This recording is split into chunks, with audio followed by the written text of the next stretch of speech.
இந்த சமுதாயம் இறைவனை பற்றி சரியான பார்வையை ஆழமா பதிய வைத்துக் கொள்ள வேண்டும். இந்த குர்ஆன் இறங்கிய இந்த மாசத்துல அல்லாஹ் அருகில் இருக்கிறான்ங்கிற இந்த ஒரு பாடத்தை படித்துக் கொண்டாலே நம்முடைய வாழ்க்கை தலைகீழ புரண்டு போயிடும், தலைகீழ மாறிடும். நம்ம தவறுகள்ல இருந்து அப்படி மாறி என்ன செஞ்சிருவோம், திருந்தி எல்லாம் நன்மையாவோட மாறப்போகுது.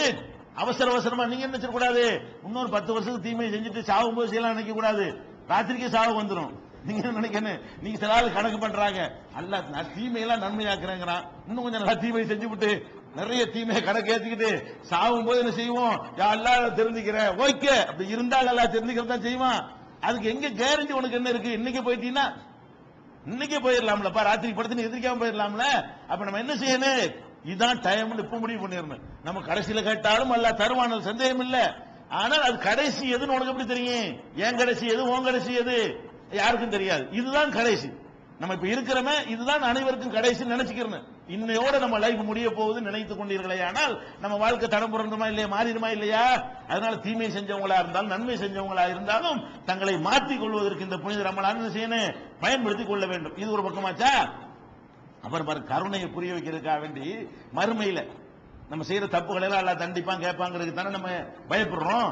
அதுக்கு அல்லாஹ்வுடைய ரசூல் வந்து இறைவனை பத்தி நம்ம படம் பிடிச்சு காட்டுறாங்க. எப்படி அல்லாஹ் என்ன செய்வானா, கூப்பிடுவானா அடியான கூப்பிட்டு மறுமையில் நம்ம எல்லாம் மரணித்த பிறகு திரும்ப எழுப்பி விசாரிக்கும் பொழுது கூப்பிட்டு கேட்பானா, மறுமையில் நம்ம எல்லாம் மரணித்த பிறகு திரும்ப எழுப்பி விசாரிக்கும் பொழுது கூப்பிட்டு கேட்பானா, ஒன்னு தாரிஃபு நண்ப கலாவ கலா, டேய் இது செஞ்சீல, ஆமா இத்தனாவது எது செஞ்சல, ஆமா இத்தனாவது எது செஞ்சல, ஒன்னா கேட்பானா.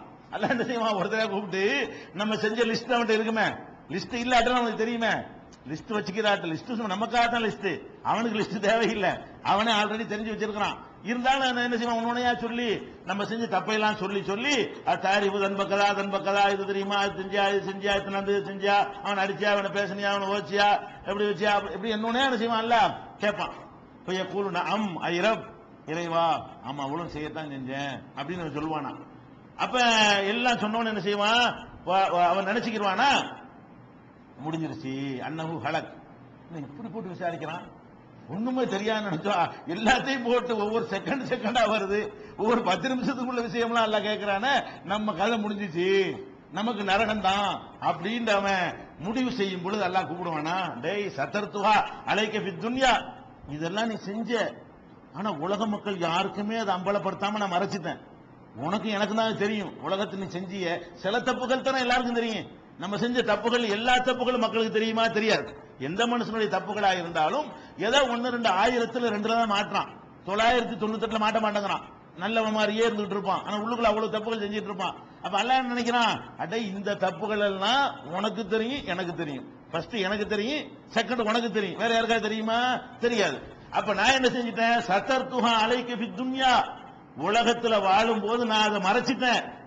ஆனா அபிவிர்லக்கல் யௌம், இன்னைக்கு அதை மன்னிச்சு ஓடுறேன், சபை தனியா கூப்பிட்டு காது வச்ச மாதிரி கூப்பிட்டு சபையில கேட்காம இது தெரியுமா தெரியுமில ஓடு அப்படின்னு சொல்லு. இப்படியா, இப்படி கருணையா, என்ன வேண்டாலும் செய்யலாம், அங்க வந்து அதிகாரம் முழுசு அவங்க கையில் இருக்கிறது, அவகாசம் கொடுக்க தேவையில்லை. அப்ப நான் உலகத்துல மறைச்ச விஷயம் இதெல்லாம் யாருக்கு, இந்த திருந்தி கொள்வான் பாத்தீங்களா, அவனுக்கு கிடைக்கக்கூடிய பாக்கியங்கள் இது. இது புகாரியில 2441, 4685, 6070, 7514 ஆகிய ஹதீசுகள் இருக்கிறது. ரசூல் ஸல்லல்லாஹு அலைஹி சொல்றாங்க, சொர்க்கத்துக்கு கடைசியா ஒருத்தன் போவான், அவனை பத்தி உங்களுக்கு தெரியுமான்னு கேட்கிறாங்க.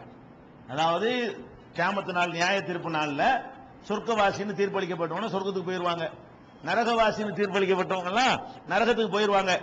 நரகத்துக்கு போனவர்கள்ல இருந்து கொஞ்சம் கொஞ்சமா ரிலீஸ் பண்ணுவான்ல. சொர்க்கத்துக்கு போனவங்க சொர்க்கம் தான், நரகத்துக்கு போனவங்க என்ன செய்வான், இவருக்கு 6 மாசம் தண்டனையா, 6 மாசம் கழிச்சு உனக்கு கூப்பிட்டு ஓடு சொர்க்கத்துக்கு, 1 வருஷம் தண்டனையா இந்த அப்படியா ஓடு சொர்க்கத்துக்கு, அப்படி நரகத்துல போட்ட ஆட்களை ஈமான் இல்லாதவங்க மட்டும் தான் கலந்துகிட்டே இருப்பாங்க. ஈமான் இருந்து கொஞ்சம் கொஞ்சம் சில நல்லது செஞ்சிருப்பாங்க இல்லையா, அவங்களெல்லாம் கொஞ்சம் கொஞ்சமா பாவத்துக்கு ஏற்றவா தண்டனையை கொடுத்துட்டு அல்லாஹ் என்ன செய்வான், எல்லாத்தையும் வெளியேற்றிடுவான். அப்ப ரொம்ப அநியாயம் பண்ணி ஈமான் மட்டும் தான் இருக்கு, மற்றபடி இவன் தான் லாஸ்ட் மார்க் உள்ளதுல கடைசி மார்க் வாங்கினவன், இவன் என்ன செய்வான், கடைசியா அல்லாஹ் வந்து வெளியேற்றுவான். அடே நீ தாண்டா ஆக கேடு கட்ட கடைசி ஆளு, எல்லாத்தையும் வெளியேற்றியாச்சுடா, இனிமே நரகத்தில் இருக்கிற பயிலும் அங்கதான் கிடக்க போறாங்க, நீ தான் கடைசியா என்ன செய்ய போற, இப்ப நரகத்திலிருந்து வெளியேற்றி உன்னை சொர்க்கத்துக்கு அனுப்ப போறேன்னு சொல்லிட்டு என்ன செய்வான்னு கேட்டா, அல்லாஹ் வந்து அவனை கூப்பிட்டு கேட்பானா. கூப்பிட்டு கேட்டு வெளியே வா, இந்த வாசல்ல உட்காருமான, நரகத்து வாசல்ல. அவன் என்ன செய்வானா, யா அல்லாஹ் என்ன வாசல்ல உட்கார வைக்கிறிய, இந்த தானே இருக்கு சொர்க்கம், கொஞ்சம் கிட்டத்துல கொண்டு உட்கார வைவேன் அப்படின்னு கேட்பானா.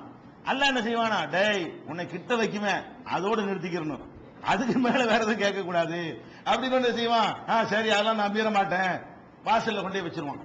வாசல்ல வச்சு என்ன செய்வான், அல்ல வாசல் வரைக்கும் கொண்டு வந்துட்டீல, கொஞ்சம் உள்ள கொஞ்சம் விடுவேன் அப்படிப்பானா.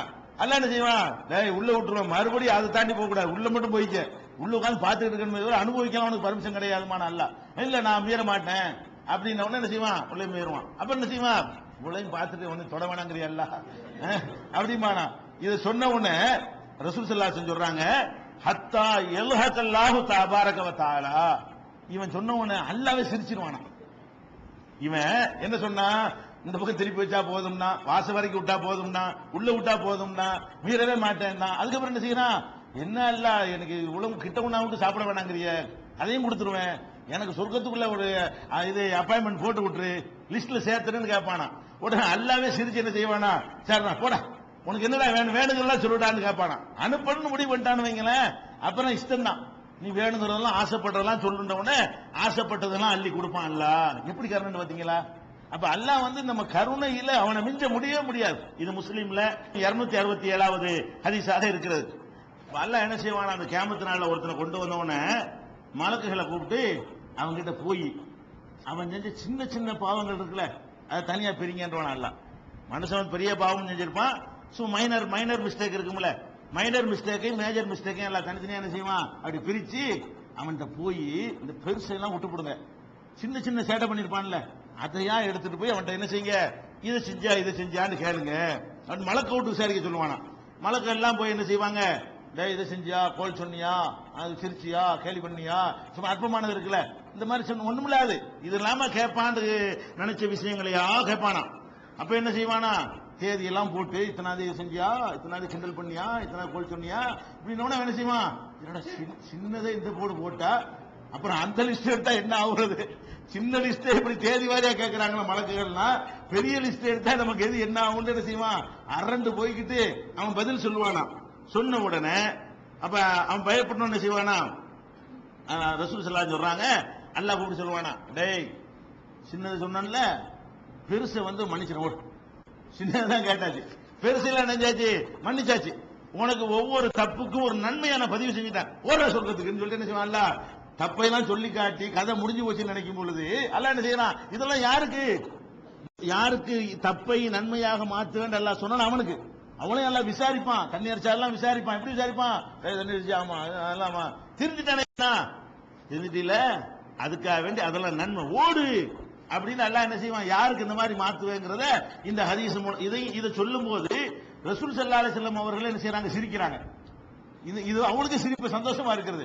நம்ம இப்படி தப்பை பண்ணி இருக்கிறான், சின்னதை மட்டும் காட்டி விட்டு பெருசெல்லாம் விட்டு ஓடு சொர்க்கத்துக்கு அல்லாஹ்னு சொல்லும் போதே ரசூல் ஸல்லல்லாஹு அலைஹி வஸல்லம் அவர்கள் கடவாய்ப்பர்கள் தெரிய சிரித்தார்கள். அப்படிங்கிற இந்த ஹதீஸ் வந்து சஹீஹ் முஸ்லிம்ல 277வது ஹதீஸாக இருக்கிறத பார்க்கிறோம். அப்ப இது எல்லாம் எதுக்குன்னு கேட்டா, இறைவனை பொறுத்த வரைக்கும் நாம ஒரு தெளிவான முடிவுக்கு வரணும், அருகில் இருக்கிறான், தூரத்தில் இல்லை. ஒன்னு கருணையால் அருகில் இருக்கிறான், நம்மளை கண்காணிப்பதால் அருகில் இருக்கிறான், அது ஒரு மேட்டர் இருக்குது. கண்காணிக்க அறிந்து கொள்ற விஷயம் இது கருணை. இப்ப சொன்னாலும் என்னது, இறைவன் நம்ம மேல காட்டுற அன்புல அவன் ரொம்ப கிட்ட இருக்கிறான், நமக்கு காட்டுற கருணையில ரொம்ப கிட்ட இருக்கிறான்னு பார்த்தோம்.